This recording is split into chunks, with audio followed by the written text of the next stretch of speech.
Sayyidina Rasulillah Muhammad ibn Abdillah wa alihi wa ashabihi wa mawalah wa jami'i awliya'illah wa ulama'illah khususan sadatinal alawiyyin wa awliya'il kauni ajma'in summa ila ruhman ammara hadzal masjid mubarak summa ila ruhi walidina wa walidikum wa amwatina wa amwatikum wa amwatil muslimina wal muslimat wal mu'minina wal mu'minat khususan al muallif hadzal kitab Syekh Nawawi al-Bantani wa summa ila ruh Syekh Muhammad Syafi'i Hazami wa ila ruh Haji Ahmad Tabrani bin Haji Sa'ina akhina filamat Yuzar bin Muhammad Salah Syekhuna Jimas wa matikal fakirah zawjati Nadia anna Allah yataghashahum birrahmah wal maghfirah wa ila hadratin Nabi Muhammadin sallallahu alaihi wasallam al-Fatihah. Auzubillah.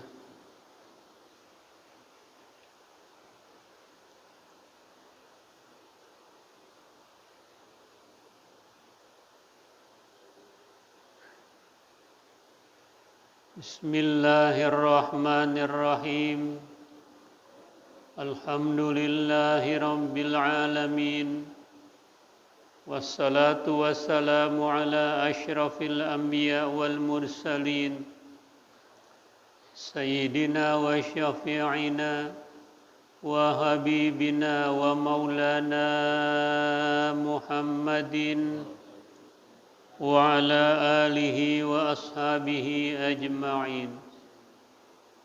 Amma ba'du fa inna asdaqal hadis kitabullahi ta'ala wa khairul hadi hadi Muhammadin sallallahu alaihi wasallam wa syarrul umuri muhdatsatuha wa kullu muhdatsatin bid'ah wa kullu bid'atin dhalalah wa bi sanadil muttasil ilal imamil muallif rahimahullahu ta'ala wa adaman naf'a bihi wa bi barakati ulumihi wa bikum fid daraini amin radhiyallahu anhum.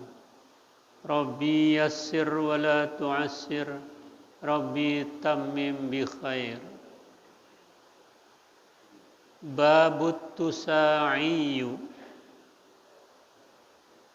Ini bab yang ke-9. Wa fihi khamsu mawa'idh. Di dalam bab 9 ada 5 nasihat. Wahidatun khabarun wal baqi atharun. 1 berbentuk hadis dan lainnya perkataan sahabat. Al maqalatul ula, makalah yang pertama. Qala an-nabiyyu sallallahu alaihi wasallam auhallahu ta'ala ila Musa bin Imran fit Taurati anna ummahatil khotaya salasun al-kibru wal hasadu wal hirsu. Telah bersabda baginda Rasul sallallahu alaihi wasallam, Allah Subhanahu wa taala telah mewahyukan kepada Nabi Musa bin Imran di dalam kitab Taurat bahwasanya induk segala kedosaan bermuara dari 3 hal. Pertama, kesombongan, kedua, iri hati, dan ketiga, serakah. fanasya'a minha ay thalatha sittatun fasirna tis'atun. Dari 3 hal tersebut melahirkan 6 perilaku yang buruk sehingga menjadi 9. Al-ula minas sittah, yang pertama dari 6 hal tersebut, asyab'u, perut terlampau kenyang, wan naumu, hobinya tidur, warrohah, yang ketiga terlalu santai hidupnya, keempat wahubul amwal, cinta harta yang berlebihan, yang kelima wahubus sana wal mahmadah, senang dipuji dan disanjung, yang keenam wahubur riyasah, cinta kepada kepemimpinan. Ini kita masuki bab yang ke-9. Makalah pertama dalam bab 9 dalam kitab ini,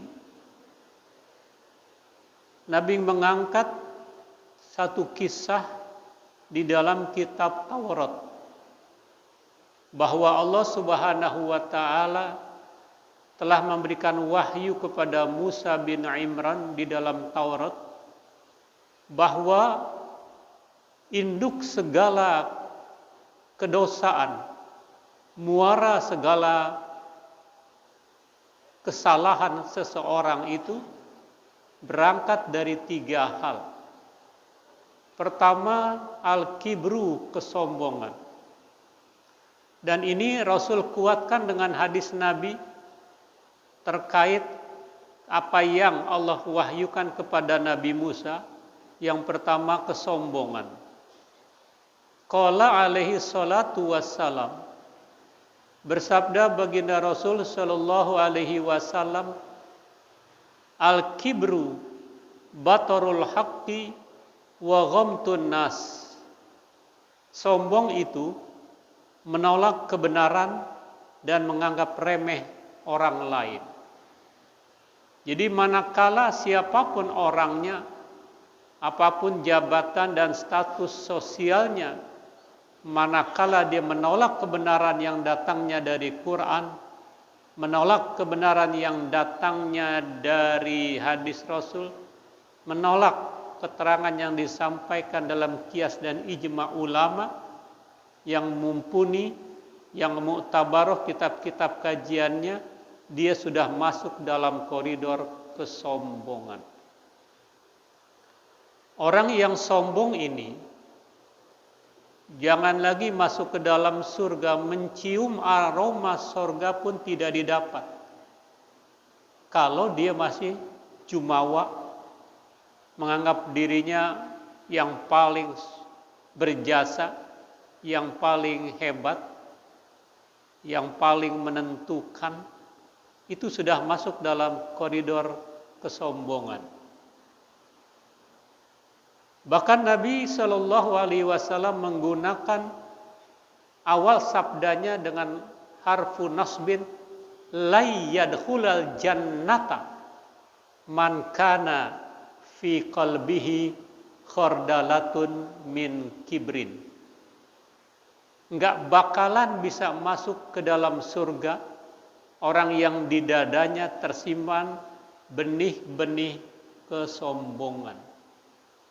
Jadi jangan lagi sombong, benih-benih kesombongan harus kita singkirkan. Tidak ada tempat bagi nilai kesombongan dalam diri kita. Dan kedua, kalau dia meremehkan orang lain, meremehkan peran orang lain, dia maunya dirinya sendiri saja, maunya nyubit terus, nggak mau dicubit, gitu kan. Maka dia juga sudah masuk dalam koridor kesombongan. Airadul haqqi wahtiqarun nasi, yakni menolak kebenaran dan menganggap kecil peran orang lain. Wa man nadzara ila nafsihi, siapa saja yang memandang dirinya hebat, bi'aini ta'zim, dengan pandangan yang mengagungkan dirinya. Dia subjektif menilai dirinya, dan itu memang manusiawi kalau dia menilai dirinya. Hal-hal yang objektif menjadi subjektif, kecuali orang lain yang masih jujur, dia menilai sesuatu dengan objektif. Seperti ada seorang penulis yang terkenal, Michael Hart, dalam 100 tokoh yang berpengaruh dalam sejarah peradaban manusia. Dia mengkaji, dia menelisik, dia investigasi siapa orang yang terhebat di dunia yang pernah dia telaah, yang pernah dia kaji. Ternyata number one Nabi Muhammad Sallallahu Alaihi Wasallam. Itu ditulis oleh orang asing, orang yang beragama lain tentang Rasulullah. Objektif sekali. Berasal usul dari keluarga yang sederhana, memang turunan orang-orang yang mulia, sampai tidak terdapat dalam peta tempat tinggalnya itu. Di situ memancar satu cahaya sehingga gunung Jabal Hira berubah menjadi Jabal Nur, gunung yang memancarkan cahaya. Di situ awal kebangkitan Islam dengan diutusnya Rasulullah, dan ditulis dalam buku itu dan laris. Ya.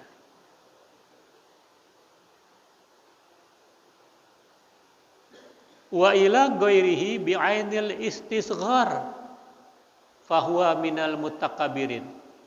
Sementara dia memandang kepada orang lain dengan istisghar, menganggap kecil, menganggap nggak ada apa-apanya. Ini orang sombong ini. Manakala dia berkata, saya lebih baik dari dia. Itu persis omongan setan. Ana khairun minha. Saya lebih baik dari Adam. Khalaqtani min nar. Engkau ciptakan aku ya Rob dari api. Sementara kau ciptakan Adam dari tanah. Jadi lebih baik saya. Yang ngomong siapa? Setan. Ya. Bukan orang lain. Ya. Nah, itu sudah masuk dalam koridor kesombongan. Jadi karenanya kita harus singkirkan itu. Ya. Kesombongan. Orang bisa sombong ini karena keturunan. Orang bisa sombong karena jabatan. Orang bisa sombong karena kekayaan. Padahal siapapun dilahirkan dari benih yang sama, bercampurnya ovum dengan sperma, tersimpan di dalam rahim yang kuat, terjadi asimilasi, 40 hari segumpal darah, 40 hari segumpal daging, 40 hari ditiup ruh. 40, 120 berarti 4 bulan. Sehingga seorang ibu yang sedang hamil, usia kandungannya pas masuk 4 bulan, ada gerakan-gerakan. Karena ditiup ruh di situ. Berapa lama nanti kontrak hidupnya? Di mana dia wafat? Berapa banyak rezekinya? Sa'idun atau syaqiyun? Sengsara atau bahagia? Di situ sudah ditulis.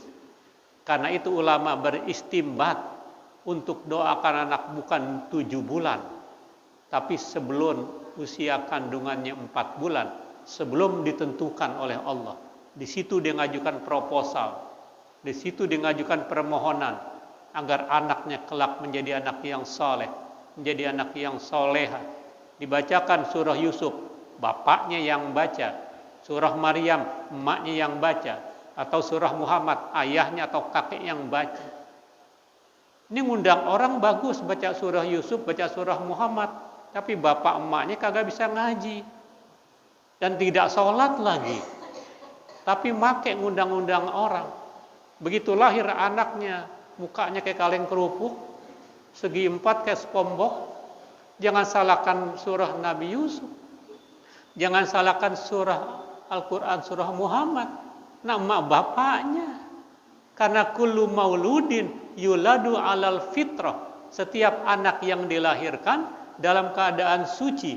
Fa'abawahu yuhawidanihi au yunasironihi au yumajisanihi. Tergantung kedua orang tuanya. Dijadikan apa anaknya itu. Jadi Yahudi, Majusi, penyembah api, atau jadi orang mukmin. Di sini peran kedua orang tuanya. Jadi undang-undang bagus, yang baca yang bersangkutan. Mak sama calon ibunya itu, sama bapak sama calon ibunya itu. Ya, ajukan permohonan. Nah, kita tinggal mengaminkan. Kalau yang hadir 40 orang, pasti satu di antara 40 orang ada yang diterima di situ.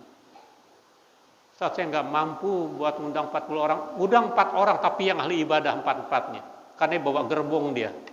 Ya. Kalau nggak mampu, gitu kan.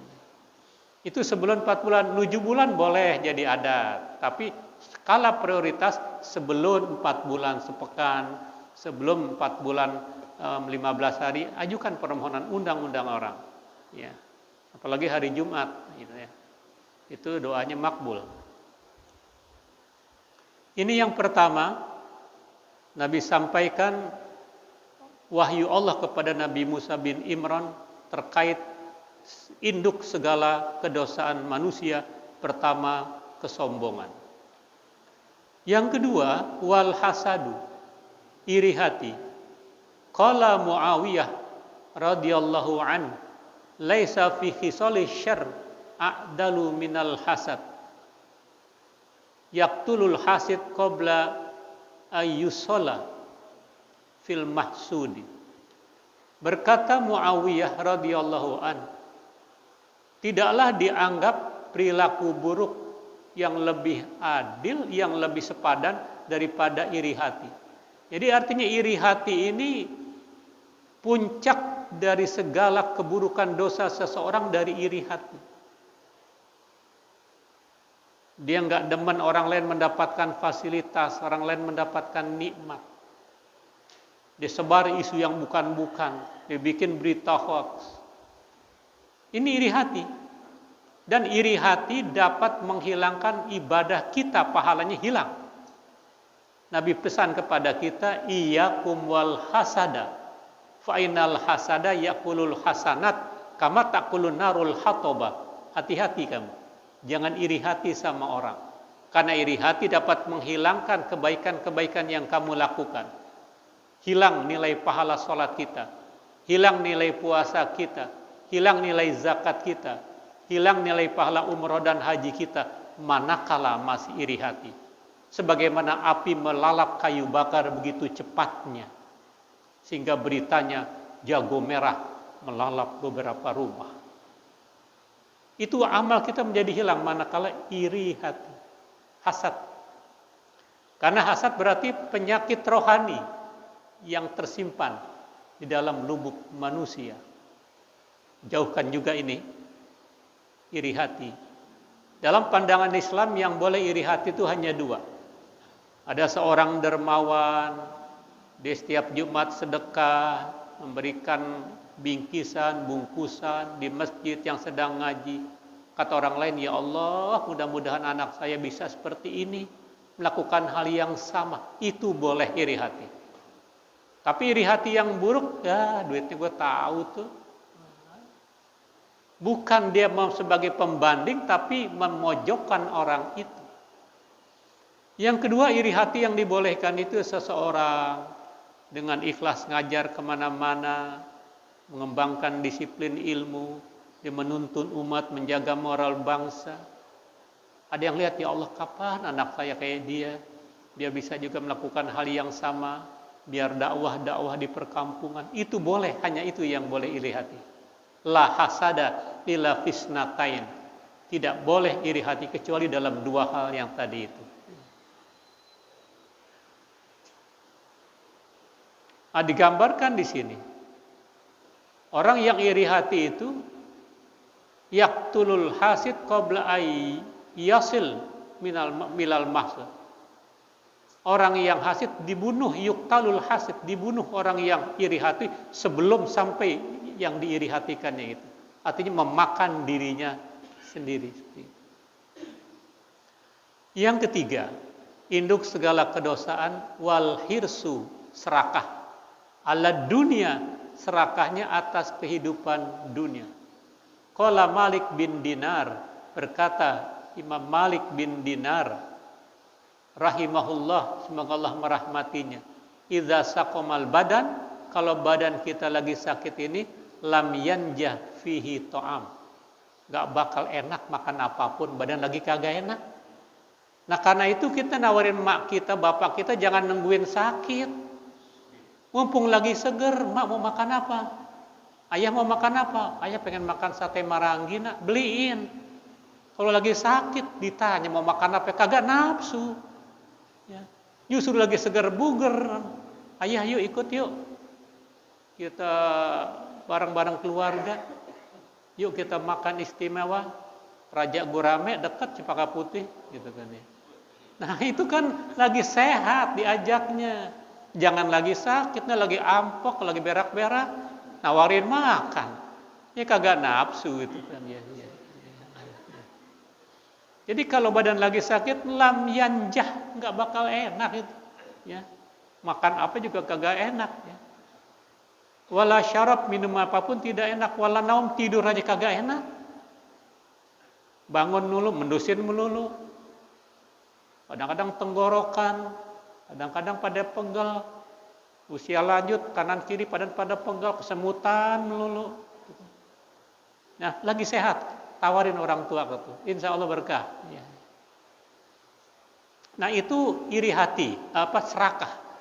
Orang yang serakah terhadap dunia itu menjadi muara segala kesalahan. Kadzalikal qalbu, demikian pula hati. Idza ghalaba alaihi hubbud dunya, kalau hati sudah dikalahkan oleh cinta dunia, lam tantafi' al mau'idh, enggak manfaat nasihat apapun. Karena udah ada hubbud dunia wa karahiyatul maut, cinta dunia, takut mengambil resiko. Dan kita akan berjumpa dengan orang-orang yang serakah. Karena Allah sudah nyatakan itu, Al-Baqarah 96. Allah berfirman, Bismillahirrahmanirrahim, walatajidannahum ahrasan nasi ala hayah wa minal ladzina asyraku yawaddu ahaduhum law yu'ammaru alfasanah wa ma huwa bimuzahzihi minal adabi ay yu'ammar wallahu basirum bima ya'malun wa fi qiraatin wallahu basirum bima ta'malun. Demi Allah, ini diawali dengan wawul qasam, Allah bersumpah. Lamnya lamu taukid, demi Allah sungguh benar-benar kamu akan berjumpa dengan orang yang serakah dengan kehidupannya. Bapaknya jadi tokoh, anaknya diangkat, mantunya, besannya. Itu nggak nyebut nama ya. Walatajidannahum. Kalau baca doa, wa ala alihi wa sahbihi ajma'in. Seluruh keluarganya, sahabatnya, semuanya dibawa. Kita akan berjumpa itu. Walatajidannahum ahrasan nasi ala hayah wa minal ladzina asyraku, bahkan lebih serakah daripada orang-orang musyrik. Yawaddu ahaduhum law yu'ammaru alfasana, dia berkeinginan dapat hidup 1000 tahun lagi, padahal umur panjang bagi mereka tidak akan menjauhkan dari azab Allah yang maha dahsyat itu buat orang-orang yang serakah. Apakah tidak boleh serakah? Boleh serakah dalam ilmu. Belajar sini banyak gurunya, hingga sanatnya banyak dari beberapa guru, itu boleh. Jangan serakah dalam jabatan. Jangan serakah di dalam kepemimpinan. Nah ini 3 perilaku buruk yang menyebabkan orang menjadi dosa-dosa besar. Kibir, hasad, hiris. Sombong, iri hati, dan serakah. Ya. Ternyata dari 3 hal ini, dari 3 perilaku buruk, dia melahirkan 6 sikap yang buruk juga. Jadi jumlahnya jadi 9. Karena babnya bab 9 ini. Ya. Fanasya'a minha ay salasatu sittatun. Maka muncul, terbit dari 3 ini, dari 3 yang sombong, iri hati, serakah, muncul 6 perilaku buruk sehingga fasirna tis'atun, jumlahnya jadi 9. Apa 6 perilaku buruk minas sittah itu? Asyaba'u, kepengennya kenyang aja. Dia nggak peduli tetangganya kelaparan, dia nggak peduli orang lain kesusahan, pokoknya perut gue kenyang. Di mana aja dia tahu makanan enak.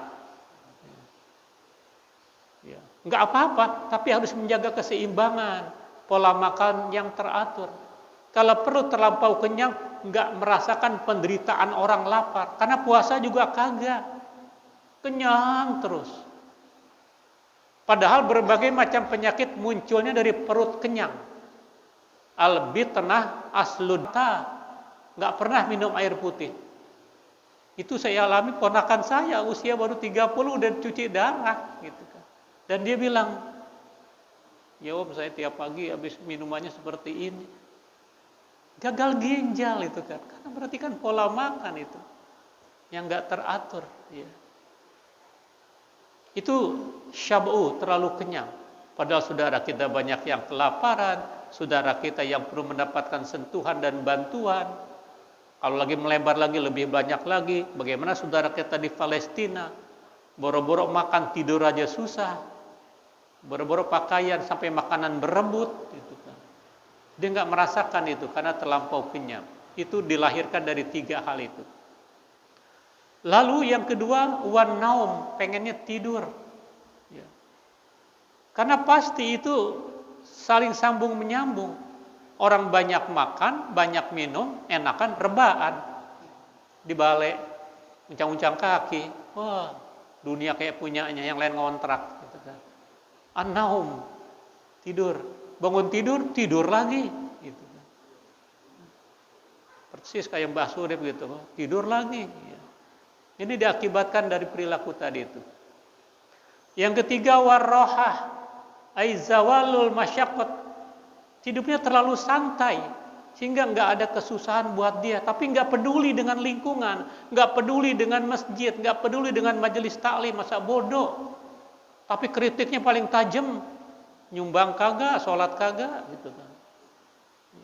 Nah ini diakibatkan dari 6 hal itu, dari 3 hal melahirkan 6 perilaku buruk tadi itu. Yang keempat, wahubul amwal, cinta harta yang berlebihan.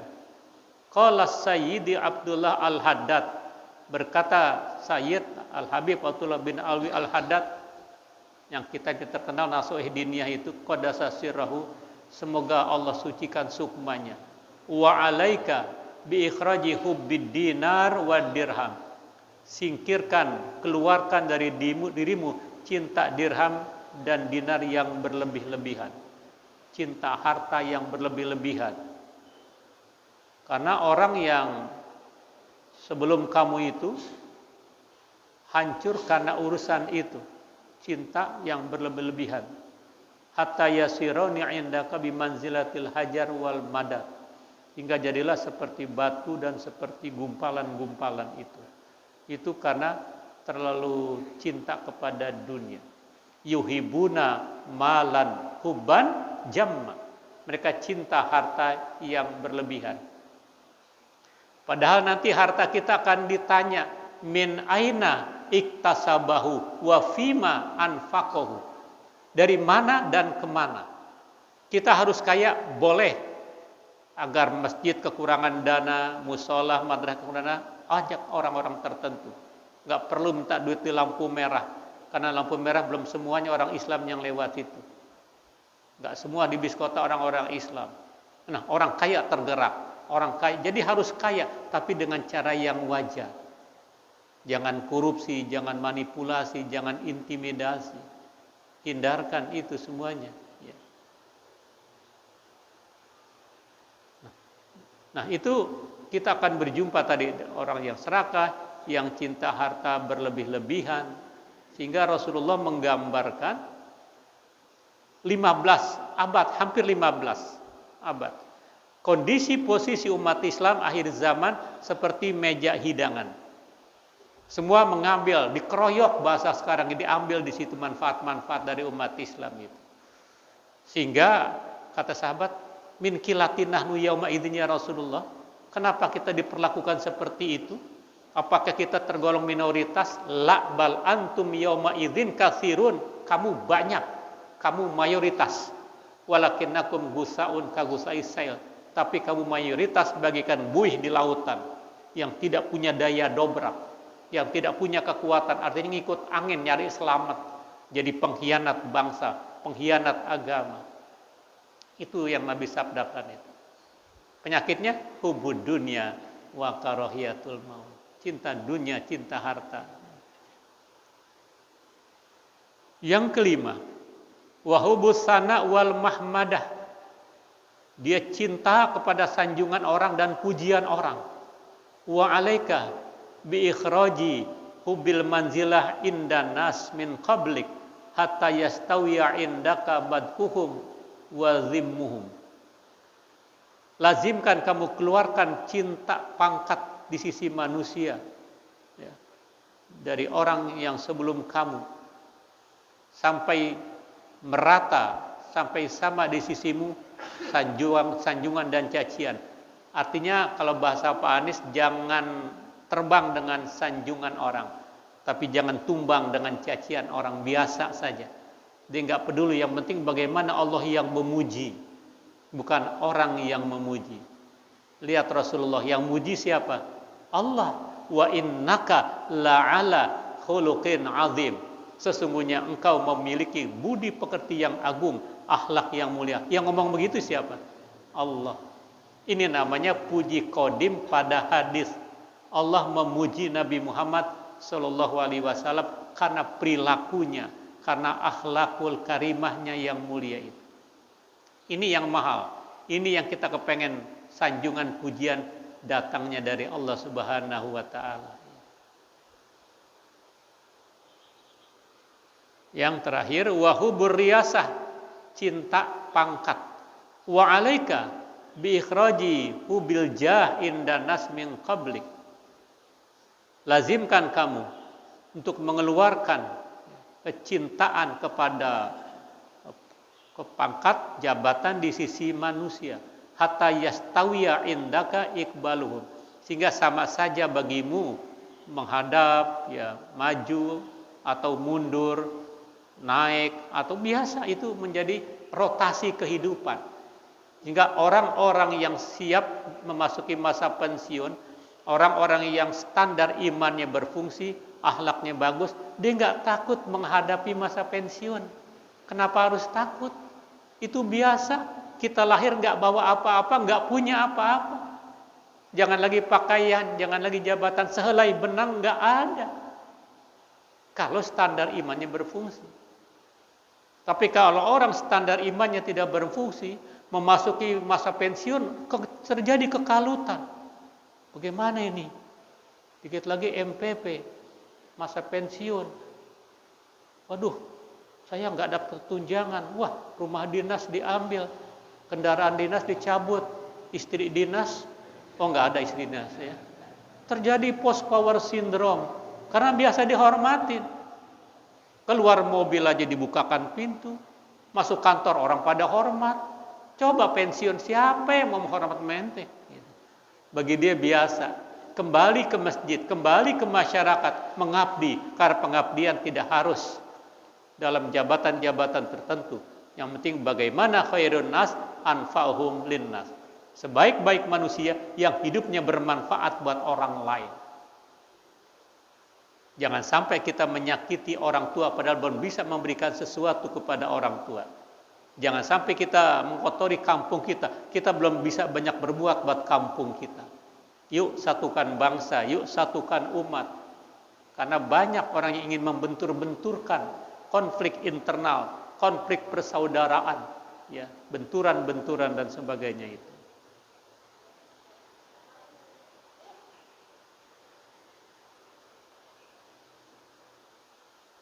Wa idbaruhum anka, dan mundurnya kamu, fa inna hubbal jah, karena sesungguhnya cinta pangkat ad-darru ala sahibihi, itu lebih berbahaya bagi orang yang memiliki jabatan min hubbil mal, daripada cinta harta. Orang kalau udah kepengen jabatan tertentu, dia berani bayar berapapun. Mau jadi orang top di tempat, apakah itu di ormas, apakah partai politik, dia berani bayar. Sehingga terjadi transaksional bahasa sekarangnya itu. Kasih duit, ya Allah. Orang kan berhitung, saya habis berapa ini?